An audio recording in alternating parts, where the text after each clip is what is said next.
पधारो मारे दे।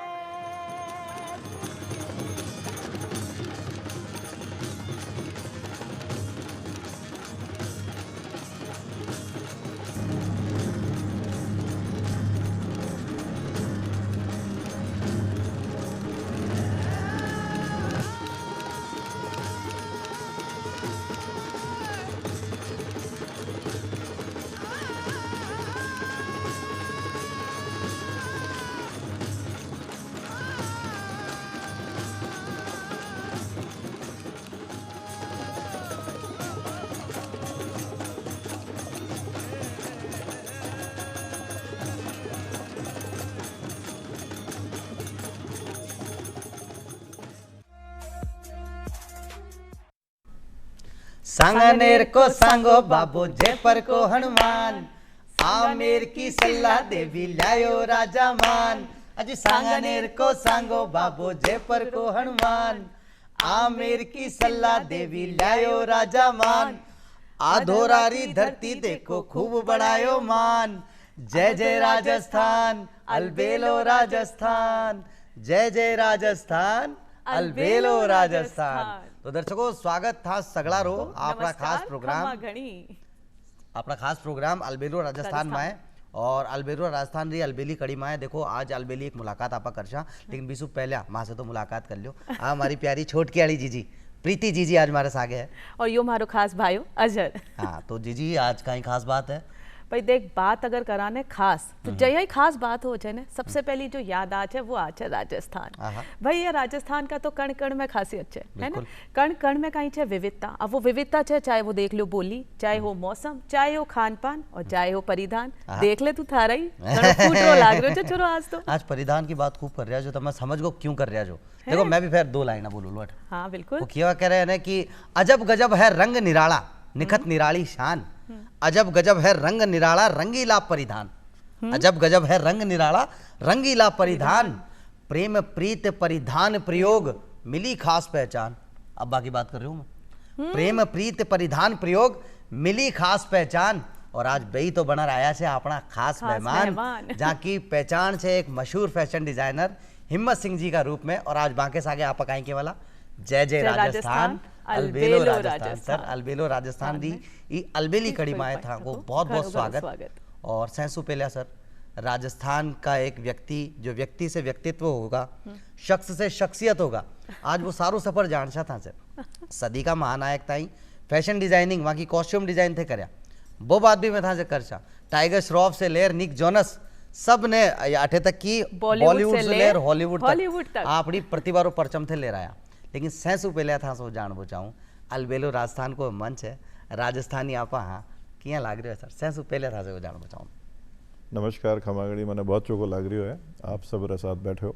और अलबेलो राजस्थान रे मायने आज मैं अपनी पूरी जर्नी डिस्कस करवा लूँ आप सब लोगों से। तो बहुत बहुत धन्यवाद आप लोगों ने मुझे इस मंच पे बुलाया, थैंक यू सो मच। तो सर सबसे पहले आपसे ये जानना चाहेंगे फैशन डिज़ाइनिंग का जब कभी हम नाम सुनते हैं ना, तो एक दौर ऐसा भी था जब घर की कुछ महिलाएं हमें बता देती थी कि आज इस उत्सव पे आपको ये पहनना है, आज वो पहनना है, और हमें लगता था कि ठीक है हमें अपने घर से ही वो फैशन डिज़ाइनर मिल जाता था। लेकिन कुछ वक्त बाद जब हमने देखा कि प्रोफेशनली लोग इसको बहुत डिवोट होकर इस क्षेत्र में काम करते हैं और बहुत बारीकी से समझते हैं कि कौन से उत्सव में कौन से मौसम में क्या कुछ पहनना चाहिए जो आप पर बहुत अच्छा लगता है, क्योंकि इस परिधान सिर्फ परिधान नहीं होता, हमारा पूरा परिचय होता है। सर आपसे ये जानना चाहेंगे आपकी शुरुआत कैसे हुई इस फैशन डिज़ाइनिंग को लेकर? मतलब कि मैं जानना चाहा कि फैशन इंडस्ट्री ने थे एक अलग मुकाम पे लेगा, तो फैशन था की नज़र में कहीं छे? मेरी नज़र में फ़ैशन की एक अलग पहचान है जो मैंने अपने आप से देखी है पूरी जर्नी के अंदर। आज मुझे 25 साल हो गए इस जर्नी के अंदर आए हुए। तो मुझे जहाँ तक 97 में मैंने इसकी शुरुआत करी थी, तब जयपुर में फ़ैशन के नाम को मुझे नहीं लगता कोई जानता था। सिर्फ अपने टेलरिंग तक लोग सीमित थे और कुछ रेडीमेड ब्रांड्स तक लोग सीमित थे। उस वक्त इसका जो एक मार्गदर्शन होना चाहिए था वो मेरे पास में नहीं था, मैं आपको सच बता रहा हूँ। तो कई चीज़ों को अपने आप से जा जा के सीखा गया, देखा गया। और ना तो वेबसाइट होती थी, ना कोई गूगल होते थे उस वक्त हमारे पास में, ना कोई इतना ज़्यादा एक्सपर्टीज़ हमारे पास में। आज जिस तरीके से जनरेशन जो देख रही है हर चीज़, जैसे हम लोग रामायण में देखते थे कि ये यूँ तो ये हाथ में आ जाता है, आज वही युग चल रहा है, एआई से लेकर हर चीज़। लेकिन जब मैं वहाँ पे स्टार्टअप कर रहा था अपना, तब वहाँ पे ऐसा कुछ भी नहीं था। वहाँ सब चीज़ें अपने आप से लेकर जानी होती थी, अपने आप से लेकर आनी होती थी। और आप कह सकते हैं कि एक अपना सब कुछ न्यौछावर करके वो चीज़ लेके आना होता था, क्योंकि एक नया सब्जेक्ट था वो हमारे लिए। और फिर हमारी कोई फील्ड में जितने मार्शल जो टेलरिंग्स होते थे हमारे यहाँ पे, वो काफ़ी ब्रांड्स काफ़ी फेमस थे। और मेरा भी टेलरिंग का बैकग्राउंड रहा है, मेरे फादर का भी बहुत अच्छा टेलरिंग हाउस रहा। फिर मैंने वहाँ से ये चीज़ की इंस्पिरेशन ली और उस चीज़ को मैंने बचपन से देखा और उस माहौल को बचपन से देखा। फिर वहाँ से मैंने देखा कि ये हमारे लिए ये चीज़ एक सब्जेक्ट है और हमारा सबका घर का सारी जिम्मेदारियाँ इसी से चलती हैं। फिर हमने उस चीज़ को ऑब्ज़र्व भी किया और फिर मैंने देखा कि इसको मैं सीखना चाहता हूँ। फिर मैंने उसके सीखने की शुरुआत की और बचपन में ही थोड़ा सा जिम्मेदारियाँ ज़्यादा आ गई थी। जब मैं 16 साल का था, फिर मेरे फादर का एक्सीडेंट में थोड़ा उनका डेथ हुआ। फिर काफ़ी चीज़ें मैंने लर्न करी, जो उनके सीनियर्स थे, जो उनके ब्रदर, मेरे अंकल और हमारी टीम से मैंने सारी चीज़ों को लर्न किया। फिर उनके पुराने थीसिस को भी मैंने देखा। देन एक अलग ऑरा में मैं आ गया था, क्योंकि मैं I was studying in 10th class. And फिर उसके बाद में जब देखा कि अब ये एक बहुत अलग सी चीज़ है, जिस चीज़ के अंदर मुझे एंट्री तो करनी है, लेकिन मुझे थोड़ा डिफरेंट वे में जाना है। और मुझे इस लकीर पे मतलब इसको कंटिन्यू इतना नहीं करना जो कि लोग कर रहे हैं, मुझे करना है, लेकिन उसको एक डिफरेंट वे में करना है, कुछ अलग करना है, कुछ अलग करने की इच्छा थी जी।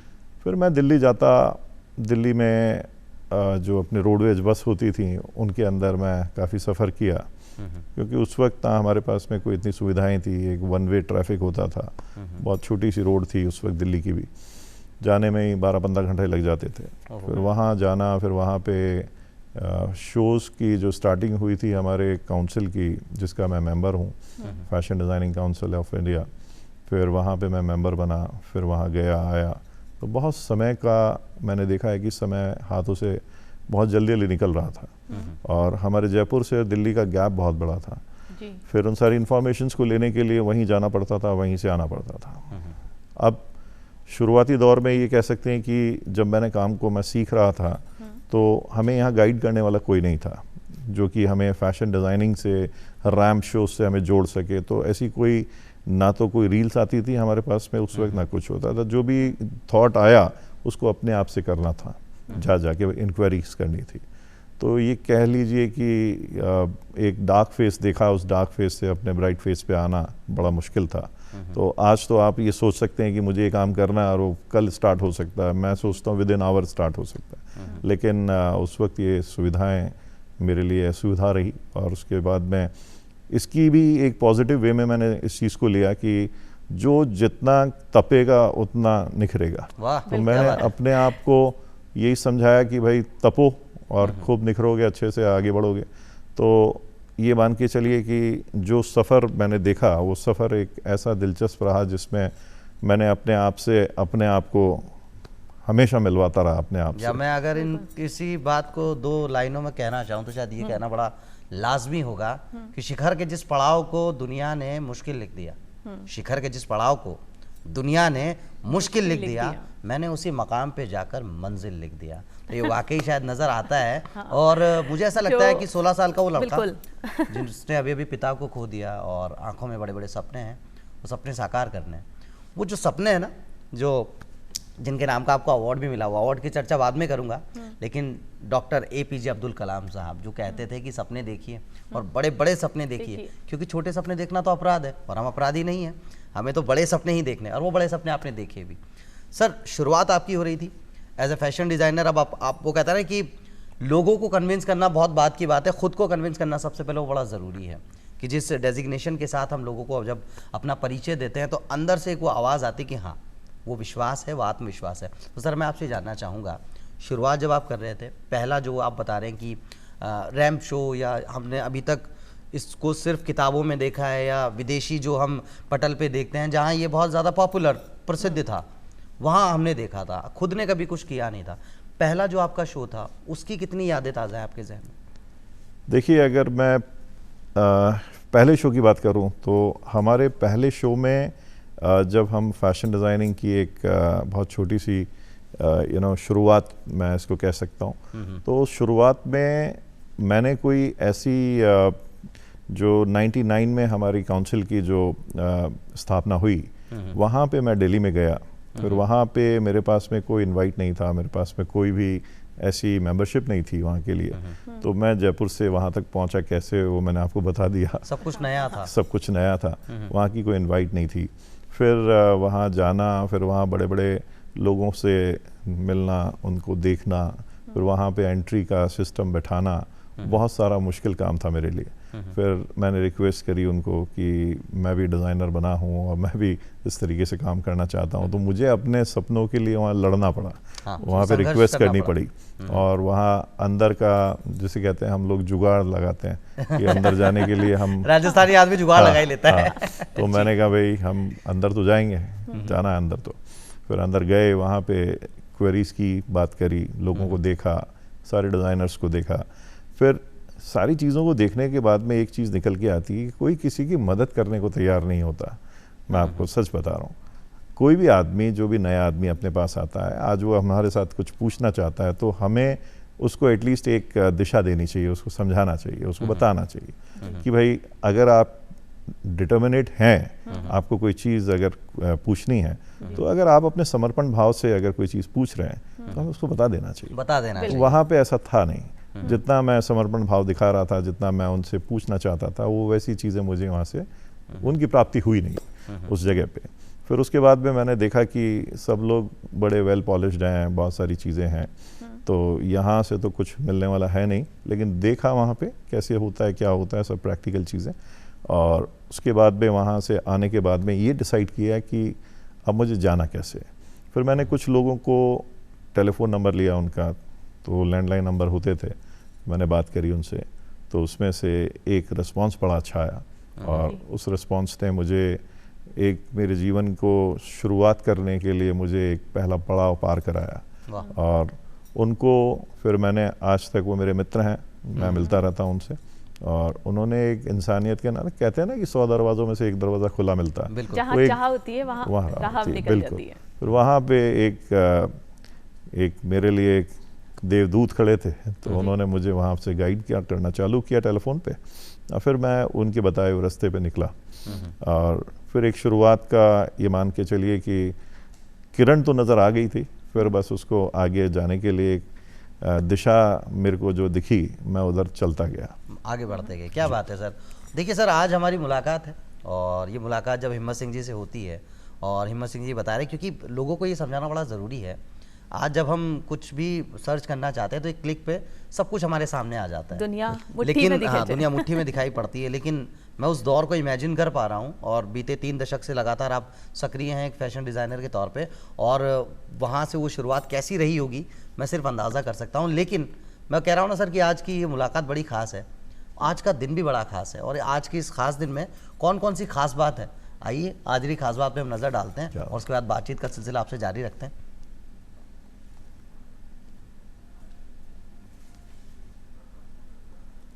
आज 28 मई ने महिला स्वास्थ्य के लिए अंतर्राष्ट्रीय कार्रवाई दिवस और विश्व मासिक धर्म स्वच्छता दिवस मनाया जाता है। ये दिन ने मनावा को जो मुख्य उद्देश्य है महिलाओं के स्वास्थ्य और अधिकारों के बारे में जागरूकता बढ़ाना। वाह, यह है 28 मई री खास बात। विश्व मासिक धर्म स्वच्छता दिवस। यह दिन मासिक धर्म स्वच्छता के महत्व के बारे में जागरूकता बढ़ाता है और मासिक धर्म से संबंधित भेदभाव को कम करने के लिए काम करता है। बीते कुछ वक्त में हमने देखा भी है लोगों का जो नज़रिया इस और जो एक टैबू समझ के चलते थे उससे कहीं पार हम पा पाए हैं। भारतीय अभिनेता, निर्माता, निर्देशक, फिल्म संपादक और राजनीतिज्ञ एन टी रामाराव का जन्म 28 मई 1923 को हुआ, जिन्होंने आंध्र प्रदेश के चीफ मिनिस्टर की मुख्यमंत्री के भूमिका रूप भी में निभाई। काम किया। जी। और कर्नाटक के भारतीय फिल्म अभिनेता गुलशन देवैया का जन्म भी आज ही के दिन 1978 को हुआ। आप मुख्य रूप से बॉलीवुड फिल्मों में दिखाई देते हैं और कभी नायक और खलनायक दोनों ही तरह की भूमिका निभाते हैं गुलशन देवैया। रामलीला को भवानी को किरदार तो मैंने याद है। केरल की भारतीय वीडियो जॉकी, टेलीविजन प्रस्तुता और अभिनेत्री पियरले मैनी का जन्म 28 मई 1989 को हुआ था। ये भी एक बहुत जानी मानी शख्सियत है। और तेलुगु सिनेमा की भारतीय अभिनेत्री पुनर्नवी भूपलम का जन्म 28 मई 1996 को हुआ।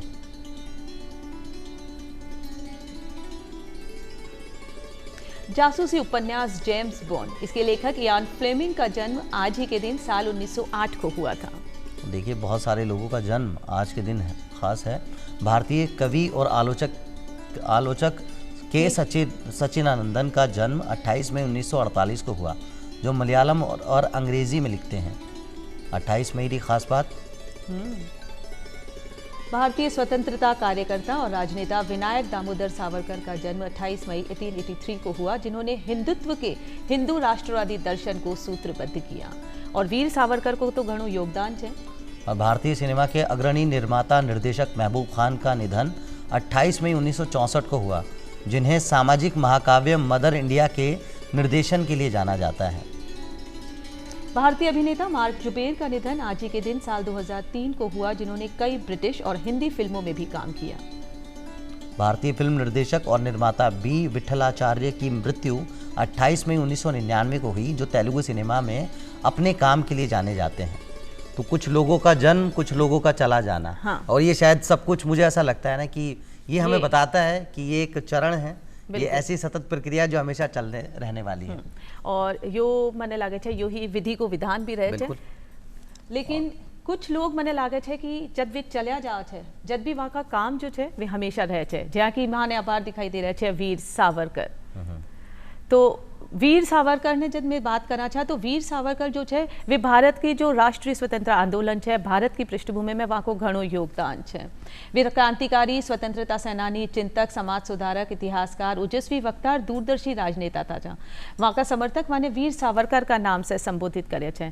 28 मई 1883 यानी यहाँ को जन्म्यो छो। और वीर सावरकर जो है वहाँ वे पहला अशा स्नातक छा, जाकि स्नातक की उपाधि जो है वे ब्रिटिश गवर्नमेंट वापस ले ली थी, क्योंकि वे भारतीय स्वतंत्रता आंदोलन में भाग लिया था। वे एक प्रखर राष्ट्रवादी नेता था और वहाँ की जो सोच थी समय से आगे रही और भारत के आंदोलन रही, वह आज भी माने राष्ट्र दिखा। तो देखो आज है आजरी खास बात, और आजरी खास बात से वापस आ जाऊँ आजरी खास मुलाकात पे। और स्वागत एक बार फिर से कल्याण आपा हिम्मत सिंह जी, मशहूर फैशन डिजाइनर हिम्मत सिंह। और हिम्मत सिंह एक सादा मुझे 16 साल का बच्चा, वहाँ से वो जो यात्रा की जो शुरुआत आपने बताई है, पहला जो रैंप शो है उसकी बात आपने बताई है, और वन क्लिक पे सब कुछ जो सारी जानकारियाँ आज के दौर में मिल जाती है, और उस दौर में कितना मुश्किल था किसी का लैंडलाइन नंबर लेना भी, सब कुछ आपके माध्यम से हमने जाना। लेकिन सर कहते हैं ना, जब इतना संघर्ष हम करते हैं और उसके बाद सहर्ष संघर्ष को स्वीकार करने के बाद मंजिल के कुछ करीब जाना शुरू होता है। कुछ अचीवमेंट्स, कुछ ऐसी कहते हैं ना कि कुछ तोहफतन, कुछ हमारी मेहनत से, कुछ हमारी तकदीर से कुछ ऐसा हमें मिलने लग जाता है कि उसके बाद विश्वास और गहरा हो जाता है। आपके साथ भी ऐसा रहा। 2 बहुत प्रेस्टिजियस अवार्ड आपको मिले, दादा साहब फाल्के पुरस्कार एक्सीलेंस इन फैशन डिज़ाइनिंग, आपको वो पुरस्कार मिला, और doctor APJ Abdul Kalam award most promising fashion designer के तौर पे जब ये अवार्ड मिल रहे थे आपको, तो लग रहा था कि अब तक का संघर्ष जो है वो बड़ा सार्थक था? क्या था जहन में? देखिए, एक बहुत ही अच्छी चीज़ होती है ये, जब आपको कोई अवार्ड मिलता है। जब आप किसी अवार्ड को लेने जाते हैं तो एक फीलिंग तो आपके अंदर होती है कि मैंने जो काम किया उसकी मुझे उसके लिए एक काम के लिए मुझे अवार्ड मिल रहा है। तो एक अंदर खुशी तो होती है, पर उससे ये एक आपके अंदर से एक आवाज़ आती है कि यार मैंने ये किया और इसके लिए मुझे ये सम्मान दिया जा रहा है। तो उस सम्मान को जब हम लेने जाते हैं तो एक पीछे एक पूरी बायोग्राफी यहाँ पे चलती है कि यार किस संघर्ष के बाद में जाके इन चीज़ों को हमने पाया है। और जब ये हाथ में आता है ना, तो कहते हैं ना कि एक अपने अंदर से बहुत सवाल जवाब खड़े होते हैं कि यस आई डिड इट, मैंने किया ये। वाह। तो एक फीलिंग है। वो ऊर्जा का बिल्कुल, और संचार वो होता है। ऊर्जा का मेहनत संचार। आपको लगता है कि हाँ हम सही दिशा में जा रहे हैं, हम सही दिशा में जा और रहे हैं।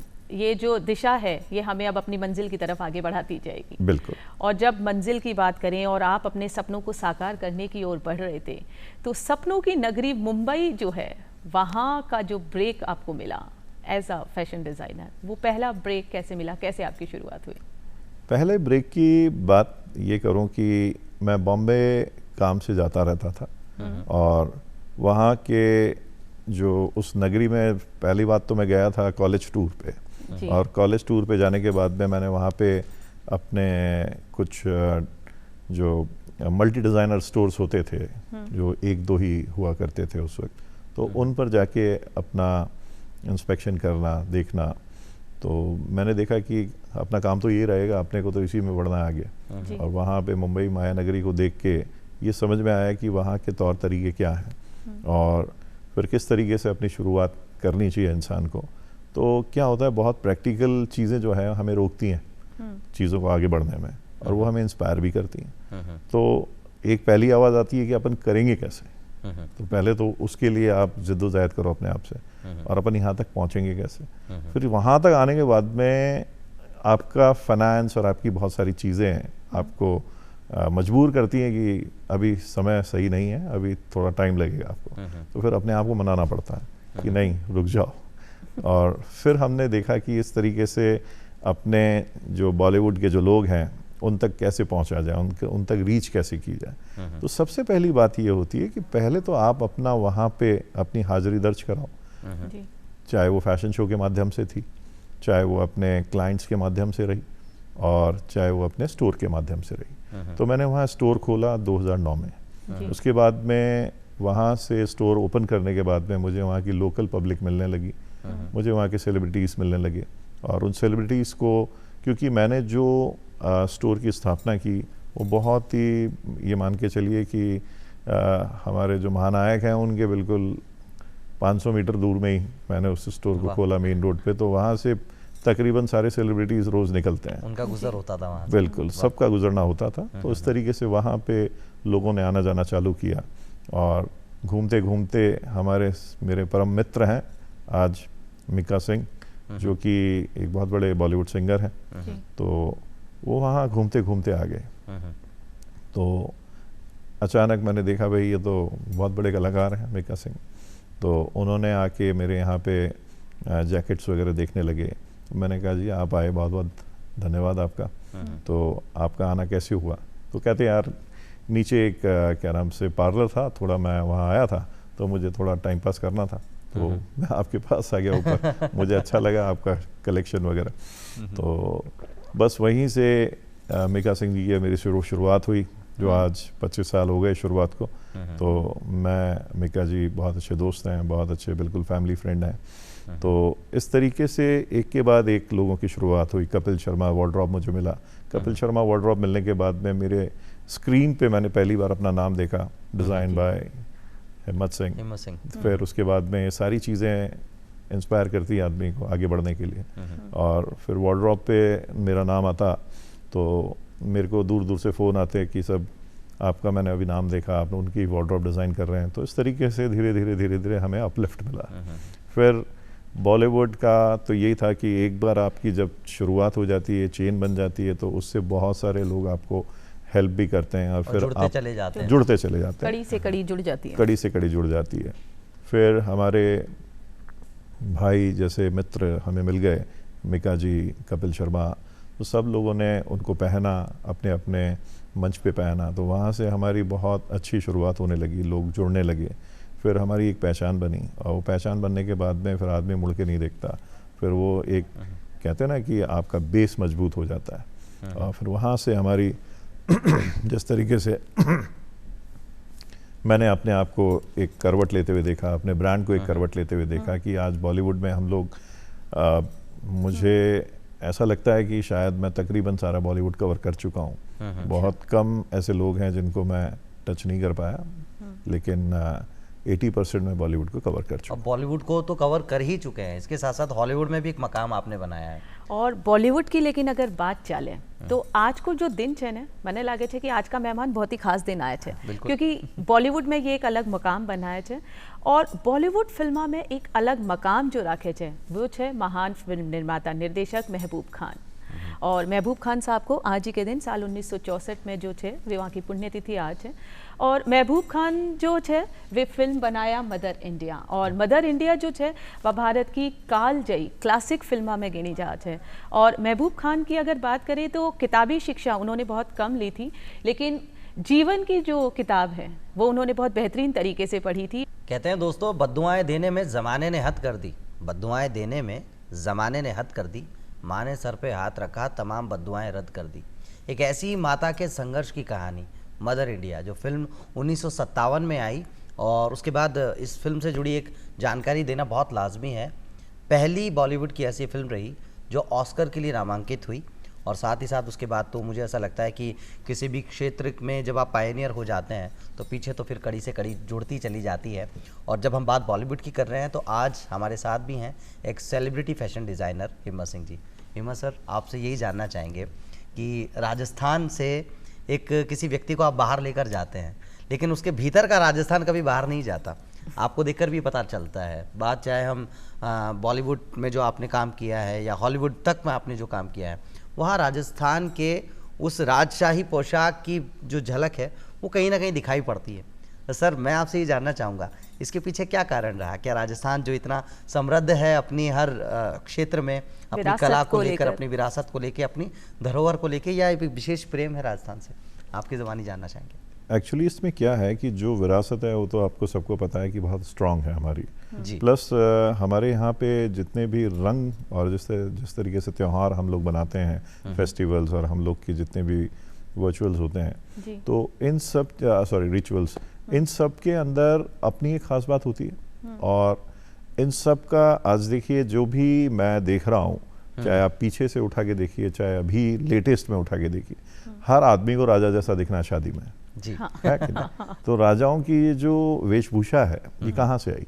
तो राजाओं की वेशभूषा को आज भी काम में लिया जा रहा है, हर दूल्हे को राजा की तरह दिखना होता है। तो उसी तरीके से हर जो कि मेरी सेगमेंट में मैं जो देखता हूँ कि आज मैं चाहे 10 कपड़ों में किसी को देख लूँ, लेकिन किसी को बनगला पहने हुए देखता हूँ तो मुझे, या नेहरू जैकेट पहने हुए देखता हूँ तो मुझे बड़ा अच्छा लगता है, क्योंकि एक वेशभूषा का अपना एक अंदाज होता है, एक वेशभूषा का अपना एक इम्पैक्ट होता है, और उस इम्पैक्ट पे जाके ही ये सब चीज़ें नज़र आती हैं। आज जैसे जिस तरीके से हम कहीं भी जाते हैं, जैसे मैं अमेरिका में था, US में, तो मैं, मेरी वाइफ दोनों एक शो करने गए थे। वहाँ के सारे लोगों को मैंने अपने स्टाइल में तैयार किया, बंदगला, नेहरू जैकेट्स, ब्रीचेस, शेरवानी। तो वहाँ के बहुत बड़े लोग थे वो, तो उन लोग को मैंने एक शो के ज़रिए प्रेजेंट किया था। फिर उस वेशभूषा को उन्होंने इतना लाइक किया, उन्होंने इतना लाइक किया कि कंटिन्यू ऑर्डर्स पे ऑर्डर्स वो लोग लिखवाते रहते हैं। अब जिस तरीके से मैं इसको पहन के जाता हूँ, तो मैं ज़्यादातर कोशिश यही होती है, चाहे मैं मेलबर्न गया, चाहे जापान गया, चाहे US गया, तो मैंने अपने इस परिधान को कहीं नहीं छोड़ा। युगांडा भी गया तो मैंने अपने इसी परिधान में रखा अपने आप को। तो क्या होता है कि आपकी वेशभूषा है ना, एक अपना एक अलग अंदाज है उसका, और लोग इसको बहुत पसंद करते हैं। तो मैंने अपने इस वेशभूषा पे ये देखा कि यार इसकी एक बात अलग है यार, जो किसी ये जीन्स टी-शर्ट में नहीं है। तो उन सब चीज़ों से मैंने ये चीज़ देख के इतना तो मैंने आकलन कर लिया था कि ये बहुत एक कहते हैं ना कि एक बहुत अच्छा ड्रेसअप है, इसकी ड्रेसिंग सेंस बहुत अच्छी है, प्लस आपका जो ऑरा है, जो राजस्थानी ऑरा जो आप कहते हैं बातचीत में झलकता है, आपके वेशभूषा से झलकता है, आपके पहनावे से चलता है, तो ये सब चीज़ें आपके साथ चलती है। और देखिए जहाँ तक मैं अपने आप को देखता हूँ, मैं एक हेरिटेज कल्चर को प्रमोट करता हूँ हमेशा, और उस हेरिटेज को मैंने हमेशा हर मंच पे प्रमोट किया। आप मेरे किसी भी शो के माध्यम से देख लीजिए, चाहे मेरे खुद के पहनावे से देख लीजिए, मैं अपनी रूट्स पे हमेशा अड़िग रहा, और मैं उन्हीं पे चलना पसंद करता हूँ।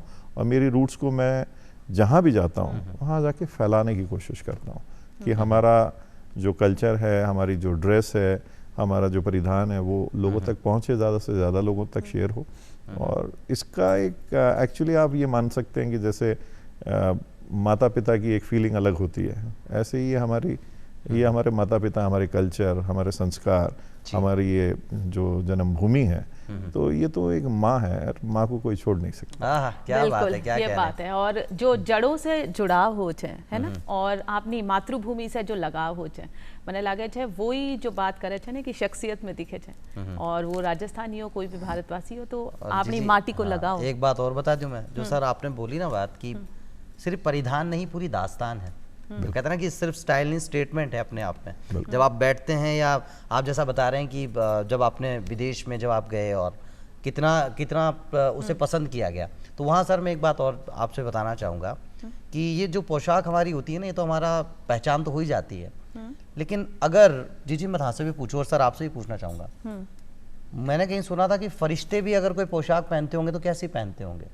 जब 2020 हमने कोरोना काल देखा तो डॉक्टर का वो एप्रिन हमें साफ तौर से झलकता दिखाई पड़ता था, लेकिन आज के दौर की अगर बात करूँ तो मुझे लगता है हमारी भारतीय थल सेना, जल सेना और वायु सेना, इनकी जो यूनिफॉर्म है, मुझे लगता है वो सरहद पे खड़े वो सिपाही जो हमारे और आपके चैन के लिए अपना चैन त्याग देते हैं, सियाचिन की कप कपा देने वाली ठंड हो या जैसलमेर की झुलसा देने वाली गर्मी, बिल्कुल अडिग और बिल्कुल पूरी मुस्तैदी के साथ खड़े रहते हैं ताकि आप और मैं अपने अपने घरों में चैन से सो जाएं। सर इनकी भी तो जो यूनिफॉर्म है, मुझे लगता है कि अपने आप पे बहुत बड़ी दास्तान बयां करती है।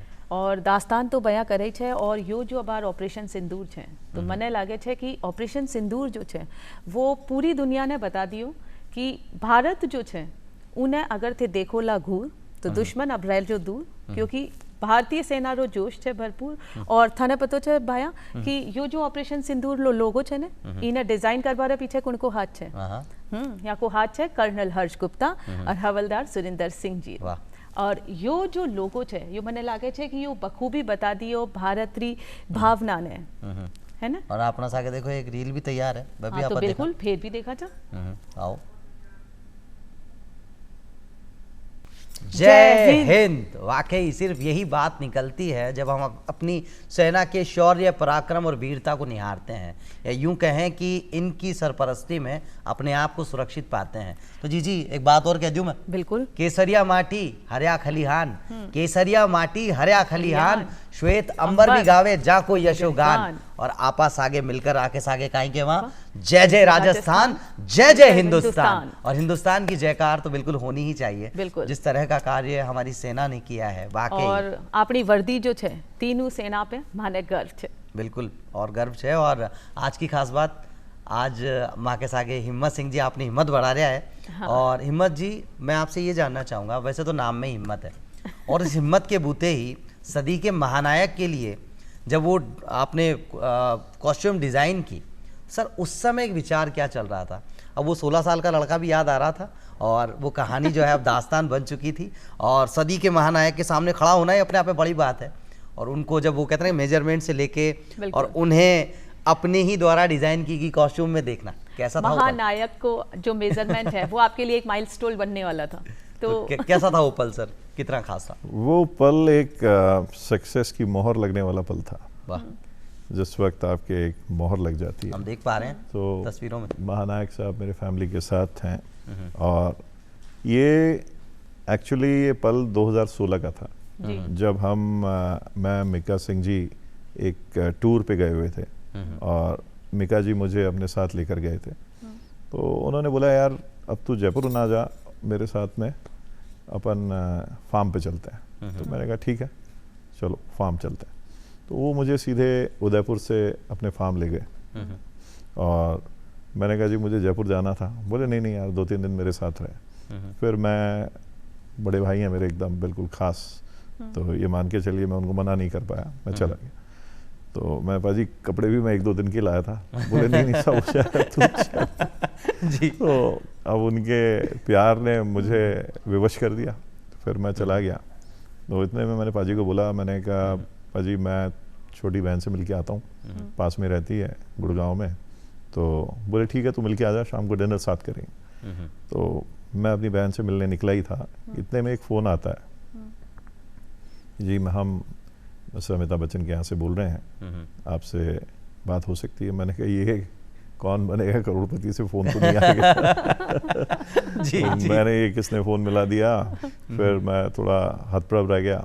फिर इतने में मेरी जब बात हुई तो बोले मैं कल आ रहा हूँ जयपुर कोई इनॉग्रेशन के लिए और मुझे आपसे मिलना है और मुझे कपड़े बनवाने। तो मैंने कहा सर मैं आ जाता हूँ बॉम्बे। बोले नहीं नहीं हम खुद ही आ रहे हैं। तो मैंने कहा आपका बहुत बहुत स्वागत है, आप पधारिए। और फिर वो आए और एक 5 सितारा होटल में मेरा खुद का बुटीक रहा यहाँ पे, और उस बुटीक पे उन्होंने आने का अपना एक वो दिया। और मैं उस मौके को लेने के लिए जब गया तो जब मैं उनसे फर्स्ट टाइम मिला वहाँ पे, तो मुझे यकीन नहीं हो रहा था कि मैं एक ऐसी शख्सियत से मिलने जा रहा हूँ जिस शख्सियत के लिए मतलब कहते हैं कि ये वाकई में ये लोग, मैं आपको सच बता रहा हूँ, मेरे आज तक के दौर में ये सुपरस्टार्स होते ही हैं। और क्या होता है कि इन सितारों तक पहुंचना, खाली देखना होता है, इन तक पहुंचना बहुत बड़ी चीज़ हो जाती है। तो मैं जब उनसे मिला तो मुझे ऐसा लगा कि यार ये तो बहुत सिंपल हैं और बहुत ही प्यारी पर्सनालिटी है, और बड़े झुक के मिलना, बड़े प्यार से मिलना, इनकी तहजीब, इनके जो संस्कार हैं वो अलग हैं और वो दिख रहे थे मुझे। और उन्होंने जिस तरीके से मुझे पानी का ऑफ़र किया, जिस तरीके से मुझे बैठाया, तो मैं जितने लोगों तक गया था पहले मुझे वो बात नज़र नहीं आ रही थी कई लोगों में, इतनी ज़्यादा शालीनता इतने बड़े स्तर पे होने के बाद। तो कहते हैं ना कि जितना बड़ा पेड़ होता है वो उतना झुकता है, पेड़ जितना लदा हुआ होता है उतना झुकता है। वो मैंने इनके अंदर वो दर्शन किए। और ये चीज़ जब उन्होंने पसंद करी, कपड़े पसंद किए, बनवाए, तो मतलब मेरा सिलेक्शन पे तो ध्यान था नहीं, मेरा ध्यान उनकी तरफ ही था कि ये क्या क्या बोल रहे हैं, इनके रिएक्शंस क्या आ रहे हैं। तेरे चेहरे से नजर नहीं हटने नज़ारे हम क्या देखें। तो उस तरीके से उन्होंने मुझे अपने फैब्रिक सिलेक्शंस करे, सारी चीज़ें की, ट्रायल्स की। फिर मुझे बोला कि मैं बॉम्बे आपका स्टोर है मैं जानता हूँ, मैं वहाँ से गुजरता हूँ तो देखता हूँ। मैंने कहा बिल्कुल सर वही है अपना। वहाँ से हमने अपने, उन्होंने मुझे फर्स्ट टाइम जब ऑफ़र किया घर आने के लिए कि अब नेक्स्ट ट्रायल अपन घर पे रखेंगे हमारे, तो मैं जब पहली बार उनके जलसा और जनक में जब गया तो मतलब एक फीलिंग ऐसी थी सर, मैं आपको बता नहीं सकता, कि जो मेरी टीम मेरे साथ में गई थी कि हम मिस्टर बच्चन के घर में पैर रख चुके हैं। एक्चुअली इट इज हैपन, मतलब ये हो रहा है, ये हो रहा है। It's happening. इस घर में याद दिलाना पड़ रहा था। इस घर में हम अंदर घुस चुके हैं, हमें यकीन नहीं हो रहा था। फिर उसके बाद में जब हमें बैठाया, हमें आइसक्रीम खिलाई गई, हमें कोल्ड ड्रिंक खिलाई गई, और फिर महानायक। अच्छा सर, मैं आपसे जानना चाहूंगा, ये तो आपने बताया सदी के महानायक जिनसे मुलाकात बड़ी खास रही, हॉलीवुड की एक फिल्म, उसके लिए भी आपने कॉस्ट्यूम डिजाइन की, और निक जॉनस जो प्रियंका चोपड़ा के हस्बैंड है, जो बहुत बड़े हॉलीवुड के कलाकार भी हैं, उनके लिए भी आपने कॉस्ट्यूम डिजाइन की।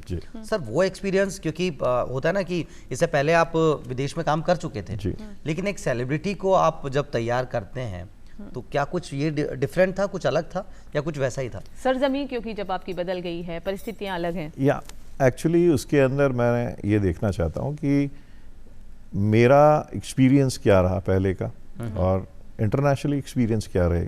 तो उसमें क्या होता है कि जब प्रियंका जी की शादी थी तो मुझे उनके ब्रदर के कपड़े डिज़ाइन करने थे।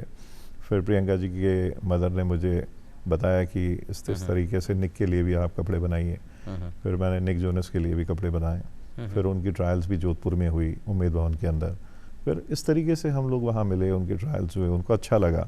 तो क्या होता है कि देखिए, इंटरनेशनल सेलिब्रिटी हो चाहे नेशनल सेलिब्रिटी हो, सेलिब्रिटीज़ के अपने एक ऑरा होते हैं, और वो ऑरा सबका अलग अलग होता है। तो कोई डाउट नहीं है, उनका ऑरा एक बड़ा मजबूत ऑरा है। और जिस तरीके से मैं उनसे मिला तो उनकी पर्सनालिटी देखी, बड़े हार्ड वर्किंग, कहते हैं ना कि अपने शरीर को भी टाइम दिया, अपने आप को भी टाइम दिया, और अपनी चीज़ को भी टाइम दिया। तो वो चीज़ दिखती है उन सब लोग के अंदर, उनके ऑरा में सब चीज़ें दिखी। तो जब मैंने उनको डिज़ाइन करके दी चीज़ तो उनको बड़ी पसंद आई, उन्होंने हैंड टू हैंड पहन के कॉम्प्लीमेंट भी दिया। तो इस तरीके से ये जो मूवी की आप बात कर रहे हैं, तो मूवी का मेरे को मिला कोरोना से पहले। तो उसके अंदर मुझे कॉस्ट्यूम्स डिज़ाइन करने थे। द बक्स ऑफ अमेरिका की एक मूवी थी। तो उस मूवी के लिए मुझे 2200 यूनिफॉर्म्स मुझे डिज़ाइन करने थे, उनके जो बैटल्स के जो लोग होते हैं, पुराने जो सैनिक होते हैं। और फिर उसके बाद में क्या होता है कि एक 5-6 गारमेंट्स का एक अप्रूवल था, वो मेरा बड़ा ज़बरदस्त रहा। फिर उसके बाद में हमने वहाँ पे अपनी कंटिन्यू करी चीज़। तो क्या है कि ये सब चीज़ें ये दिखाती हैं कि एग्जैक्टली आपका जो शेप है वो सही जगह पे जा रहा है, आपके नेटवर्किंग आपकी सही जगह जा रही है, और उस तरीके से मुझे वो प्लेटफॉर्म, वो नेटवर्किंग मुझे मिलती रही, और इन सब चीज़ों को ये मान के चलिए एक भाग्यशाली हूँ, मुझे ये सब चीज़ें मिली। और एक पुराने दौर को देखता हूँ, आज के दौर को देखता हूँ, तो वो सारी चीज़ों को मिक्स करके देखता हूँ, तो लोगों को समझाना चाहता हूँ कि भाई इतना आसान नहीं था, लेकिन आज जो सब चीज़ें मिल रही है वो आप सब लोगों, भाग्यवान लोग हैं आप लोग की, आप लोग को ये दौर मिल रहा है और आप लोग आराम से तो कद्र करनी चाहिए अगर मौके मिलते हैं तो। सर यहाँ मैं एक बात और जानना चाहूँगा, खादी राजस्थान जब नाम आता है खादी का, तो खादी का भी अपना एक इतिहास है जी। और खादी जिसे महात्मा गांधी ये कहा करते थे कि खादी सिर्फ कपड़ा नहीं है, ये क्रांति है, और सर उसी कपड़े से क्रांति आपने भी लाने का प्रयास किया और खादी राजस्थान के आप ब्रांड एम्बेसडर के रूप में काम भी कर चुके हैं। तो सर मैं आपसे ये जानना चाहूँगा, खादी जो एक स्वदेशी, जब वो नारा लगा था कि स्वदेशी अपनाओ, खादी जो है वो जहन में एकाएक आ जाती है। सर आपके लिए खादी क्या है, और खादी के साथ आपने जो प्रयोग किए, नवाचार किए, उसके बाद आपको बहुत प्रेम भी मिला लोगों का, और हमारे देश के यशस्वी प्रधानमंत्री श्री नरेंद्र मोदी जी वो भी बहुत इसे बढ़ावा देने के लिए लगातार प्रयासरत रहते हैं और बिल्कुल प्रेरित करते हैं सभी को, मेक इन इंडिया, इंडिया में ही होना चाहिए सब कुछ। तो सर आपसे जानना चाहेंगे। देखिए, खादी एक पहनावा है, मैं मानता हूँ एक कपड़ा है ये, लेकिन इसके साथ इमोशंस बहुत जुड़े हुए हैं, और ये एक इमोशनल फैब्रिक है, और हमारी इमोशनलिटी चालू हो जाती है महात्मा गांधी साहब से। अब वहाँ से जब हम लोग हमारे रूरल्स को स्टडी करते हैं, जाते हैं, ग्रामीणों को मैं जब देखता हूँ तो बड़ी मेहनत करते हैं। देखिए, और इस कपड़े के अंदर एक तो सबसे खास बात है कि पानी का कंजम्पशन बहुत कम होता है। जी। जितने भी हमारे, अगर आप देखें कि पर मीटर के अंदर अगर हम कपड़े को देखते हैं तो वो बहुत ज़्यादा लेते हैं, और ये बहुत कम, बहुत मतलब नाम मात्र। फिर इस कपड़े के अंदर क्या होता है कि इसका जो ताना बाना है, इसकी जो बुनाई है, वो अपने आप में एक ऐतिहासिक चीज़ है। अभी जैसे मैंने ये जो खादी का जैकेट पहना हुआ है जी, तो मैं कोशिश करता हूँ कि 90% मैं अपने खादी को प्रमोट करता हूँ हर जगह पे, जहाँ भी जाता हूँ अपने खादी को साथ में लेके जाता हूँ। तो क्या होता है, इस कपड़े के अंदर एक फील है, इस कपड़े के अंदर अपने आप में एक कहते हैं ना कि पहनने के बाद में पता चलता है, जैसे गाड़ी लेने के बाद में पता चलता है उसका कंफर्ट क्या, तो इसी तरीके से कपड़ा पहनने के बाद में उसका सही शेप आने के बाद में पता चलता है कि ये एग्जैक्टली खादी। अब खादी के अंदर हमने जो प्रयोग किए हैं वो बड़े अलग अलग तरीके के प्रयोग किए हैं, जैसे कि लोगों का एक डर रहा था कि इसको तो नेता लोग पहनते हैं, या इसको तो पॉलिटिशियंस, जिस तरीके से एक बना हुआ था कि ये बुजुर्ग लोग पहनते हैं खादी, तो वो उस ढर्रे को चेंज करना मेरे लिए एक चैलेंज था। हालांकि मेरे से पहले भी लोगों ने एक्सपेरिमेंट किए हैं, बट मैं तो अपनी बात करता हूँ कि मैंने क्या किया, वो मैंने ये किया कि मैंने इसको यूथ से सीधा कनेक्ट कर दिया।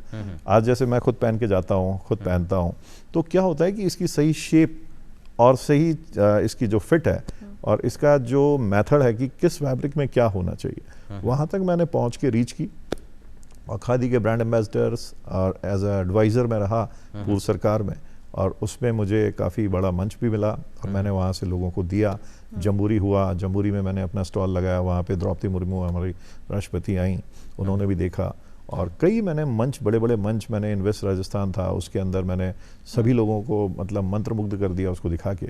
और ये सब चीज़ें जब लोगों ने देखी तो लोग जुड़े और उनका जुड़ाव अपने आप होता गया, और वहाँ से ये कहते हैं ना कि एक बहुत बड़ा चेंज आया मेरी लाइफ में कि खादी को हम लोग सीरियसली ले नहीं रहे। अगर आप लेना चालू करते हैं ना तो इससे बेटर फैब्रिक नहीं है, अफोर्डेबल भी है, और इसकी सही अगर कोई बनावट कर दे, इसकी सही कोई फिट कर दे इसको, मैं कहता हूँ इससे ऊपर कोई चीज़ नहीं है। वाह वाह वाह। तो ये जो खादी के को लेकर आपने जिस तरह के नवाचार भी किए हैं और आज खादी के गुणों की जो व्याख्या आपने की है, वाकई में हमारे दर्शकों तक और हम तक वो सीधे तौर से पहुंची है। सर अब वो कहते हैं ना कि घड़ियाल बाबू ने इशारा दे दिया है, मुलाकात जो है वो शायद आज उस पर एक छोटा सा विराम लगेगा और अगले अंक में हो सकता है फिर आपसे मुलाकात करेंगे। तो सर आज आप इस मंच पे आए, आपका बहुत बहुत धन्यवाद।